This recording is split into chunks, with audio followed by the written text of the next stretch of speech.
នេះប្រៀបដូចជាផ្សារលៀសអញ្ចឹងពុកម៉ែបងប្អូនគឺគេច្រើនតែគាត់រោលៀសតាមទន្លេមកគឺគាត់យកមក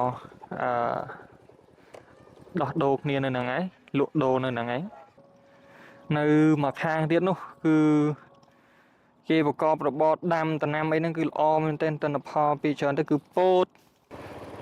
ហើយនេះគឺផ្ទះរបស់ពួកគាត់ខាងស្ដាំដៃនេះ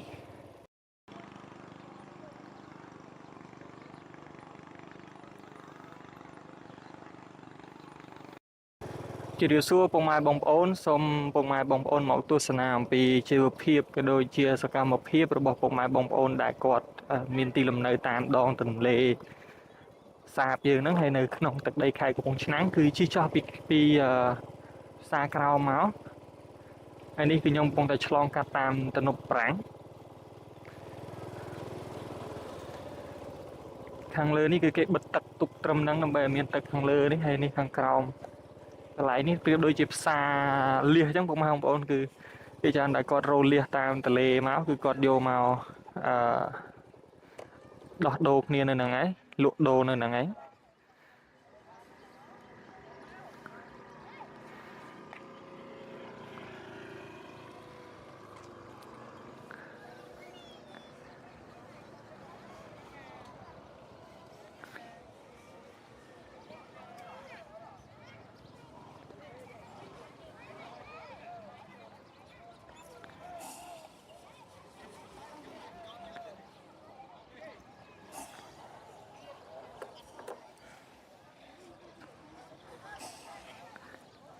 ហើយយើងធ្វើដំណើរទៅខាងមុខទៅកន្លែងនេះគឺជាភាគច្រើនគឺកន្លែងលក់លៀស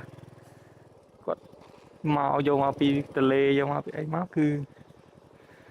យកមកលក់ដូរនៅហ្នឹងឯង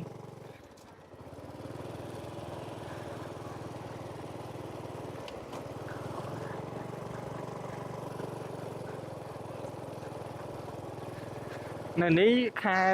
ប្រាំងចេះគឺអាចដាំដំណាំដាំអីបាននៅខាងក្រោយនោះដូចបងប្អូនឃើញគឺវាស្រែតែម្ដងហើយជាមួយខ្ញុំជិះប្រហោះទៅដើម្បីទៅថតតាមស្រែចម្ការនៅខាងក្រោយហ្នឹងនៅខាងផ្លូវទៅខាងកំពង់អស់ក្រោមភ្ជាប់ពីផ្សារក្រោមនេះទៅកាន់កំពង់អស់ក្រោម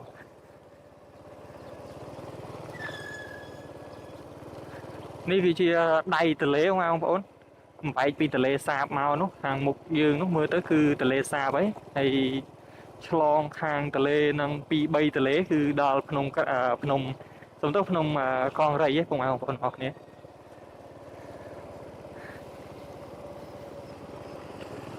ផ្ទះពួកគាត់នេះគឺធ្វើរៀងខ្ពស់ចេះអីដើម្បីខែវស្សាទៅវាអត់លិចបើតាមធម្មតារៀងរាល់ឆ្នាំគឺអត់លិចទេមកល្មមកុំឲ្យតែទឹករៀងលិចខ្លាំងឡើងខ្លាំងអាហ្នឹងមិនលិច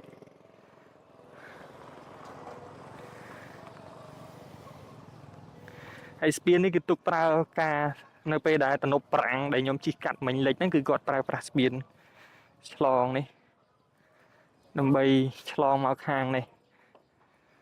គាត់ថាបែកខាងនេះគឺមានមនុស្សរស់នៅរៀងច្រើនណា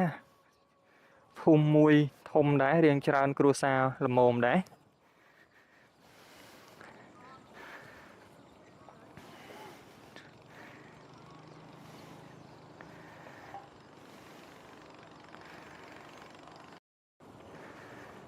ខែនេះទឹកមើលទៅឡើង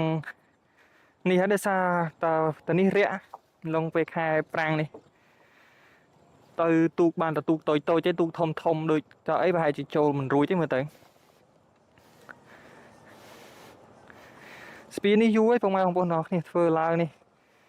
ហើយចិត្តតែថែមឈើថែមអីតិចតួចចឹងទៅហើយនេះខ្ពស់ខ្លាំងដែរកម្ពស់ចូលខ្ទង់ប្រហែលជាជិត10 ម៉ែត្រដែរពុកម៉ែបងប្អូនទៅដល់ទឹកនេះល្បាក់ខ្ទង់ប៉ុណ្ណឹង7 8 ម៉ែត្រយ៉ាងអន់បំផុត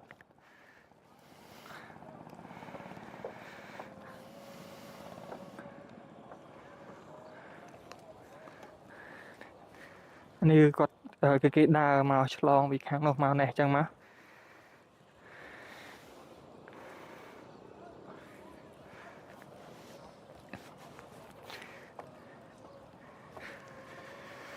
ទូកនេះគឺគាត់មកបញ្ចូលអីវ៉ាន់មកទិញអីវ៉ាន់អញ្ចឹងមកឲ្យគាត់បើកទៅលក់តាមស្រុកផ្សេងនៅតាមទន្លេតាមអីហ្នឹងបងប្អូនទៅបែកខាងនោះមានភូមិឆ្លងខាងនេះក៏មកភូមិអញ្ចឹងទៅតែខាងនោះមានកោះមកភូមិនិយាយទៅ ហើយឆ្លងផុតទន្លេ2ទន្លេទៀតទន្លេធំហ្នឹងគឺសុទ្ធតែភូមិតាមហ្នឹងហើយគាត់គឺយកអីវ៉ាន់ពីហ្នឹងឯងឡើងមកទិញអីវ៉ាន់ហ្នឹងមកហើយយកទៅលក់នៅតាមភូមិនៅក្នុងឯង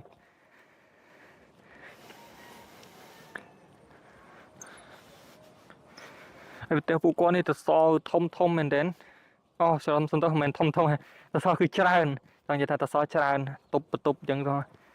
វាយតុបពីមួយឆ្នាំទៅមួយឆ្នាំអញ្ចឹងទៅហើយសួរថាសុវត្ថិភាពប្រហែលភាគរយគឺអត់ដឹងទេបាទប៉ុន្តែពួកគាត់ចេះតែរស់នៅជារឿយជាបន្តអញ្ចឹងមកហើយក៏ដាំជាទៅសថ្មសអីទៀតអញ្ចឹងទៅ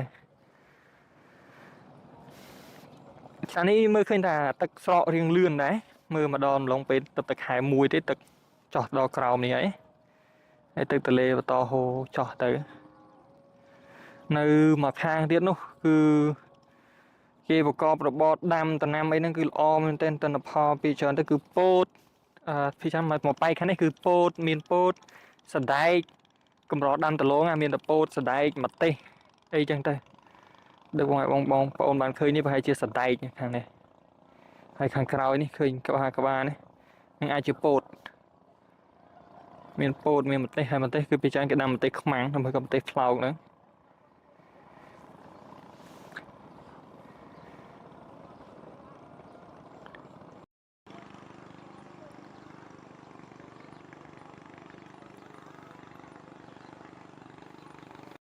ឥឡូវសូមពុកម៉ែបងប្អូនបន្តដំណើរទៅជាមួយខ្ញុំទៀតដើម្បីយើងជិះទៅខាងចុងភូមិខាងនោះ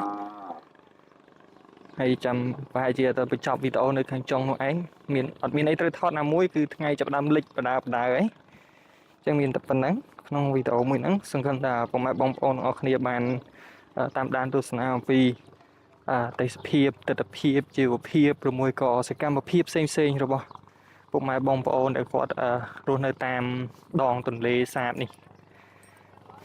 តាមនេះបញ្ជាក់ពុកម៉ែបងប្អូននៅរំលងពេលខែវស្សាគឺអាចជិះម៉ូតូចេះបានទេតាមនេះវាច្រើនគឺជិះទូកឯងហើយបើសិនជាស្ទើរទឹកស្ទើរគោកត្រឹមជង្គង់ត្រឹមអីហ្នឹងគឺមានតែដើរលុយទឹកហ្នឹងឯងពុកម៉ែបងប្អូនហើយនេះគឺផ្ទះរបស់ពួកគាត់ខាងស្ដាំដៃនេះច្រើនគ្រួសារមែនទែនហើយ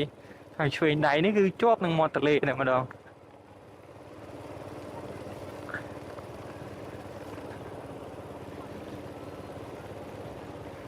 អស់នេះគឺគាត់ត្រៀមសកួរដើម្បីធ្វើត្រីឆ្អើបើមិនអញ្ចឹងទេសម្រាប់ឆ្អើម្ទេសខ្មាំងម្ទេសផ្លោកហ្នឹងធ្វើម្ទេសក្រៀមហ្នឹងគឺគាត់ប្រើអស់ហ្នឹងឯងផ្ទះពួកគាត់គឺសិតតែបែបហ្នឹងបងប្អូនគឺត្រូវការធ្វើខ្ពស់មែនទែនខ្ពស់នេះលបាក់ចូលខ្ទង់3ម៉ែត្រទៅ4ម៉ែត្រទេបងប្អូនទាំងអស់គ្នាមិនថាផ្ទះថ្មមិនថាផ្ទះឈើទេហើយឃើញខ្ទងតូមតូបនៅតាមជាប់មាត់ទន្លេនេះគឺគាត់ធ្វើហើយខែវស្សាគឺរស់ចោលទេមិនធ្វើនៅជាប់លាប់រហូតទេបើផ្ទះពួកគាត់គឺធ្វើខ្ពស់ចេះសម្រាប់តូបសម្រាប់ទៀមដែលគាត់ធ្វើលក់អីវ៉ាន់លក់អីហ្នឹងគឺគាត់ធ្វើទៀបជាប់នឹងដីហ្នឹងហើយមួយឆ្នាំអីហ្នឹងគឺខែវស្សាមកគាត់រើចោលហើយផុតតែពីភូមិហ្នឹងទៅគឺសិតតែវាស្រែទៅដល់វាស្រែទៅដល់ចំការសូម្បីតែនៅខាងក្រោយនេះបងប្អូននៅខាងក្រោយផ្ទះគាត់ហ្នឹងក៏ជាចំការដែរហើយខ្លះក៏ធ្វើស្រែហើយខ្លះក៏ជាចំការអញ្ចឹងទៅនៅខាងក្រោយនោះប៉ុន្តែអត់មានផ្លូវជិះចូលទៅអញ្ចឹងខ្ញុំអាចទៅថតបានទេហើយនេះគឺកំពុងចម្លងទៅខាងនោះទៅខាងស្រុកមួយផ្សេងទៀតអញ្ចឹងទៅហើយនេះតំណាំពោតបងប្អូនអរគ្នាហើយទិន្នផលគឺគិតថាប្រសើរគួរសមដែរតាមដែលខ្ញុំដឹងមកដោយសារតែនៅទីនេះប្រើ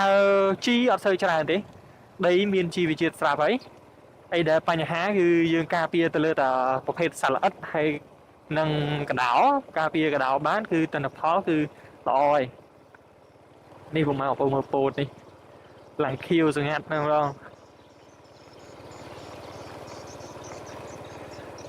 ដាំជាពោតដាំសណ្ដែកជាច្រើននេះគឺជាដំណាំដែលពេញនិយមគឺពោតហើយនិងសណ្ដែកនេះ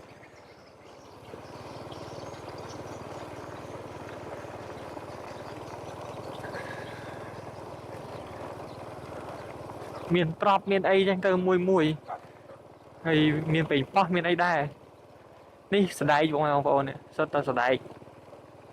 ស្ដែកនេះស្ដែកបាយមិនណាស្ដែកដីដែលកប់ក្រោមដីទេប្រភេទនេះទៅស្ដែកផ្លែ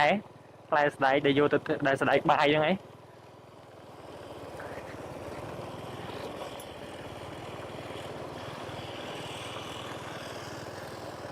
ភេទពួកគាត់នៅនេះពួកគាត់ប្រើជីភាគច្រើនទៅគឺជាជីដែលសម្រាប់ជីមិនជាហ្នឹងថ្នាំសម្រាប់សត្វល្អិតថ្នាំអីហ្នឹងឯងមិនប្រើជីដើម្បីបំពន់ថែមថាដីនៅនេះមានជីវជាតិស្រាប់ហើយអីដែលបញ្ហាគឺទៅលើសត្វល្អិតហើយនឹងកដោនេះបងប្អូនដូចនៅខាងនេះអីហ្នឹងគឺសិតតែជាតំណាំពោតនិយាយមិនចង់ចេញគាត់ទៅពោតឯនេះវាលវឹងល្វើយនេះគឺស្ដែកហើយបងប្អូនសងខាងផ្លូវនេះគឺសិតតែស្ដែកទៅទៅមុខទៀតចឹងទៅហើយចង្ងាយប្រហែលជា3គីឡូប្រហែលល្បាក់ប៉ុណ្ណឹង3ទៅ4គីឡូហ្នឹងគឺភូមិកំពង់អស់ក្រោមហើយប្រហែលជាខ្ញុំទៅមិនដល់ទេថ្ងៃនេះតែថាទៅថ្ងៃលិចបណ្ដាខាងនោះបងប្អូនទាំងអស់គ្នា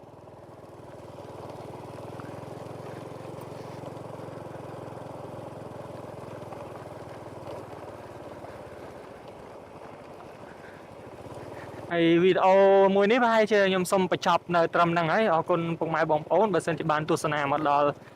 ចុងក្រោយនេះហើយខ្ញុំសង្ឃឹមថាពុកម៉ែបងប្អូននឹងរីករាយទស្សនាអំពីទស្សនវិជ្ជាក៏ដូចជាសកម្មភាពខ្ញុំនឹងព្យាយាមអភិវឌ្ឍខ្លួននៅក្នុងការនិយាយអត្ថាធិប្បាយបកស្រាយអំពីទេសភាពសកម្មភាពទាំងអស់នេះជូនទៅកាន់ពុកម៉ែបងប្អូនទាំងអស់គ្នាសូមអរគុណសូមគោរពជំរាបលាសូមឲ្យពុកម៉ែបងប្អូនទាំងអស់គ្នារកស៊ីទទួលមានបាននិងប្រកបដោយសេចក្តីសុខចម្រើនទាំងអស់គ្នាជំរាបលាបងប្អូន